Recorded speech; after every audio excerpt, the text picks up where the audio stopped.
Hi, Elizabeth. Thanks so much for doing this interview. Thanks. Thanks for having me. Sure. So, could you go ahead and introduce yourself and tell folks what your current job title is or description of what you're currently doing for your career? Sure. My name is Elizabeth Clements, and I live and work in New York City, and I have a lot of different things that I do, all in ADR. I have three businesses that I run. One is a restorative justice project for adult children with adult victims of child sexual abuse. That's called Hidden Water.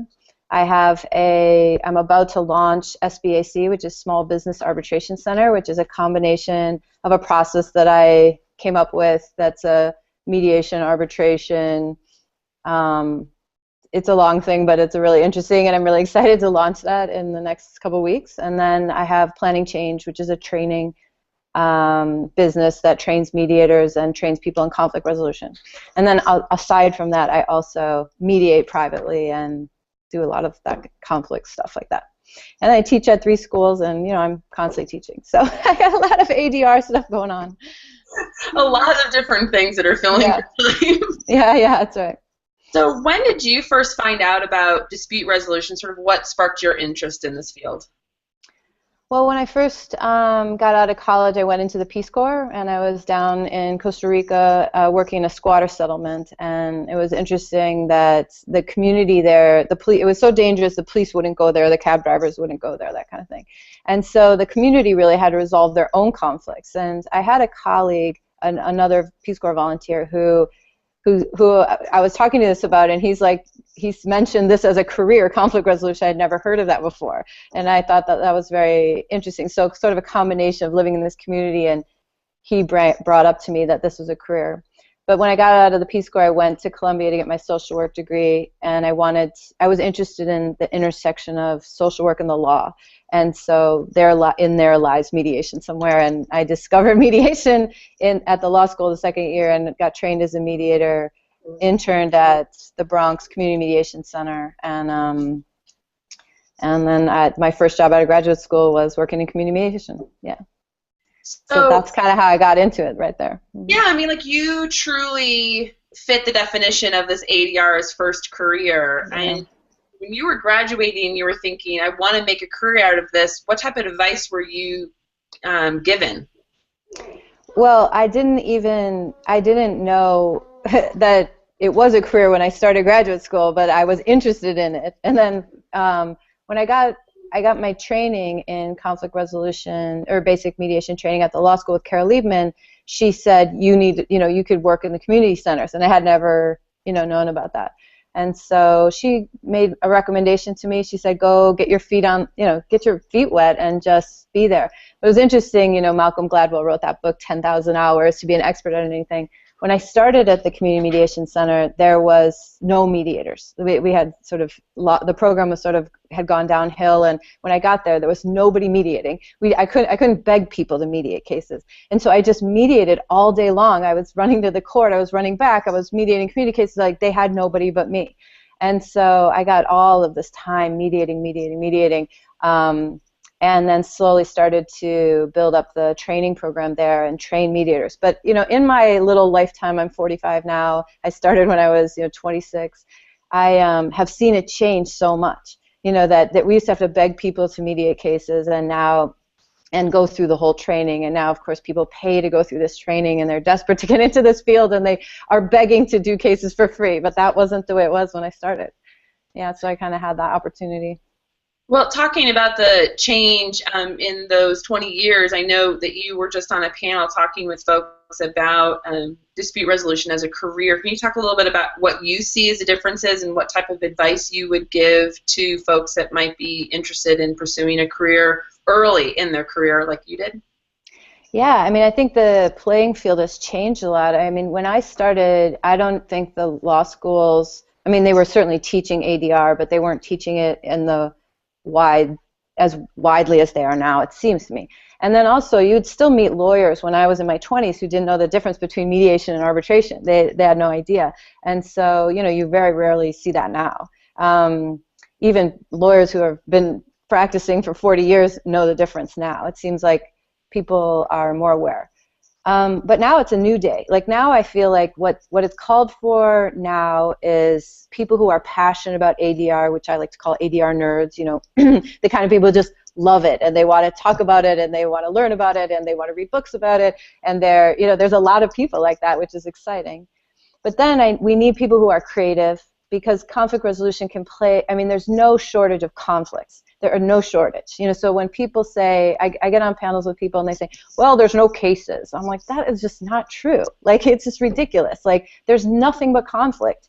And you just have to be creative and figure out how to reach the people who need the services and change the services to meet the needs of the situation.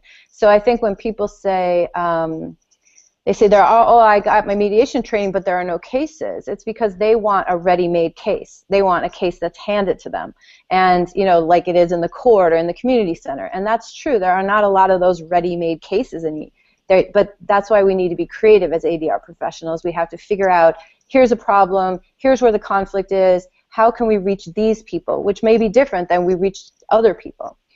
And then we have to be entrepreneurial. Like, this is small business to be running. You know, you can't think that it's just going to land in your lap. You have to sell it, and you have to convert conflict around you into cases, and you know, try to convince the people around you that their best route is to get some professional help with ADR. And you know, I think in that way we need to be, you know, helping each other, because the conflicts and the people that we have a lot of credibility with are not necessarily the cases that we would be doing. But that, you know, we have to make these services more accessible to people. It's very scary to go to a mediator around your conflict. You'd rather sort of stew about it and fall apart around it and let it, you know, get worse and worse than go to a mediator. But that's how we have to make that red carpet to the conflict resolution professional easier to walk. And that's, to me, that's the problem, that we aren't teaching ADR people to be creative, and we're not teaching them to be entrepreneurial.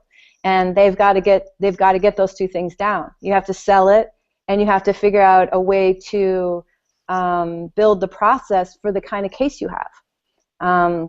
I think that's I know you got to give me the signal that I'm talking too much about you know, that people, when I was, you know, in community mediation, you know, the mediators would come. We did all the front-loaded work. You know, we talked to the parties, we built up the case, we convinced them to use ADR, we scheduled, and we rescheduled, and we rescheduled again, you know, and then when the mediator came in, we handed them a card, they went into the case, they mediated it, they came out, they handed us back the agreement or the no agreement, and then they left. And we did all the follow-up, and we did all the, you know, problem solving afterwards, and making referrals if they needed it. I mean, that's what the Community Mediation Center still does. But we have to, as ADR professionals, get out of our minds that somebody else does all that work.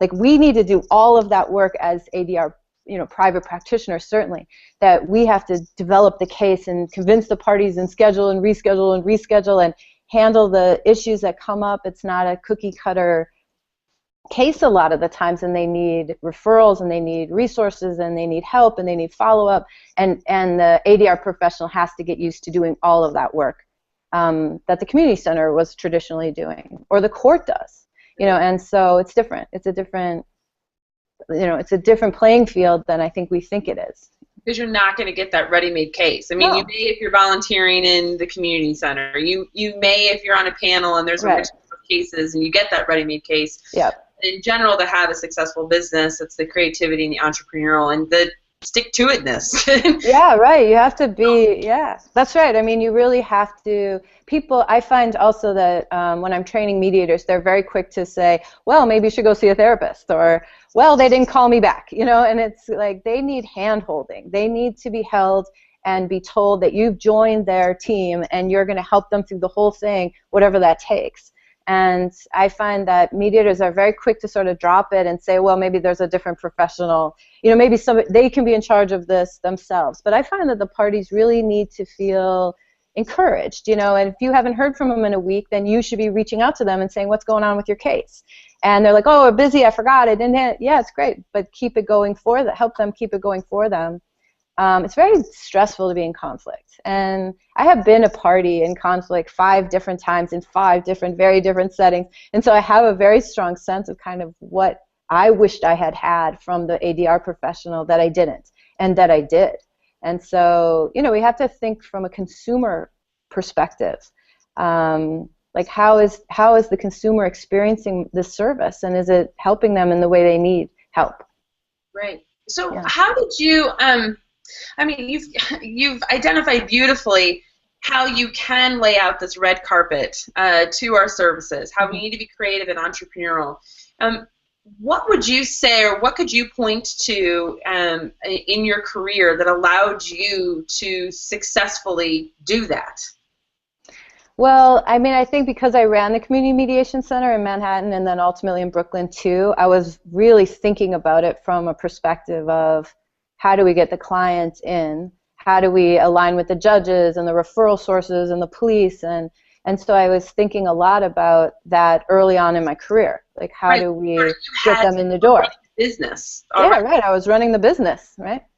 And even though we had funders and the services were free, I still had to worry about what was the experience of the client. And when I first started, the case managers would hang up on people, and people in conflict are hard to deal with. They're very angry a lot of the time, and they're frustrated, and they feel afraid, which makes them act in desperate ways and yell and scream. And it really took a long time to sort of train the staff to hold them gently. If they're in a bad place, they're not bad people. And I know, we all experienced that when we're trapped in a conflict. And so I feel like it took me a long time in the community center to say, we have to think of these people not as clients, but as customers, and how are we going to treat them when they come in the door. I do the same when I take my students to small claims court. There's an attitude at small claims court, which I love, but there's this kind of, okay, here we are with these hundreds of people at, night small claims court, and how are we going to have them have a good experience of this court system? We got to be polite, we got to help them, we have to understand, make them feel safer, make them feel heard, make them feel like we'll help them get through this. I think sometimes the attitude is, well, that sucks, you're in that conflict, and good luck with that. But I think we have to really treat them differently. Yeah. And so I do think that we as a field need to shift to that mentality more. I think that's great. So let me ask one other question. This might be our last one just because of time. Yeah. But what, as you have been exploring this field and doing so many different things within this field, what brings you joy, or what is your motivator to be involved in dispute resolution as your career? Yeah, well, I'm a quintessential ADR nerd for sure. I love it. I love reading about it. I love hearing people talk about it. I love seeing speakers and new thoughts coming up in the field. I love that. But I think what I'm most motivated by is my clients. I love my clients. And I love and feel humbled by the fact that they let me join their system to help them sort out the issue that they have. And I feel for them, and I love to watch them change and shift through the conflict resolution process. And I get very excited to see them motivate to move forward in their life in a different way, whatever that means. And so I just love the clients. That's what I really love about the work. So, I think that helps to make this field so interesting and rewarding, is to really love to be a part of people getting stuck and then getting unstuck and watching their lives change because of it. So, yeah, it's such a great field. That's awesome. Yeah. Well, then I will leave it there. But if there's anything else that you would like to share when you thought about making this video, if there's anything else you'd like to share with folks who might be watching. Well, yeah, I think that, we need to resist the attitude. This is kind of my latest thing I like to say. We need to resist the attitude that it's all trainers, training, mediators, and no cases.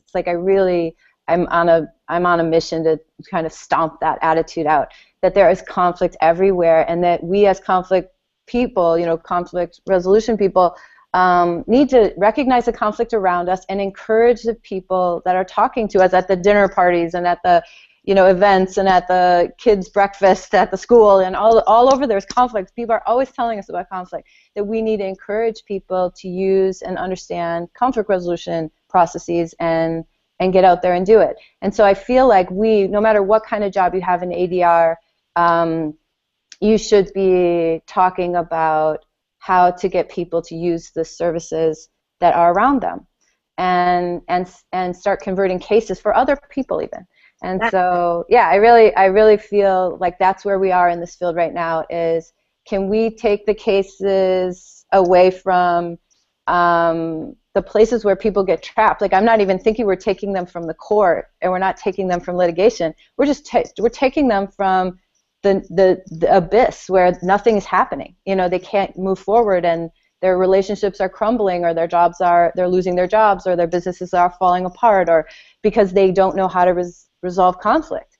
And there's so many ways we could intervene. Yeah. I love that. I love that, because we're always kind of like, oh, well, it's either a choice. You either go in this direction or this direction, and I know we've switched from alternative to appropriate, but it's like, no, there's cases all over the place. Yeah, cases everywhere. Yeah, right. And really, I'm talking about these cases where they're not getting any help, you know, because they can't afford to go to court, or it's not appropriate to go to court, or it's not even a law that's at play. It's just a conflict that they don't know how to deal with. And so instead, they stop talking to people, they close their businesses, they quit their jobs, you know, they stop working as a team, you know, whatever it is, the family starts separating, or whatever it is, they don't know how to get help for that. And we need to be stepping up more and finding creative solutions to help them. So that's my little soapbox for today. I love it. I love it. Roll out that red carpet. Yeah, exactly. Red carpet. Thank you so much, Elizabeth. Yeah, you're so welcome. Thank you. Thanks for doing this, Allison. I really appreciate it.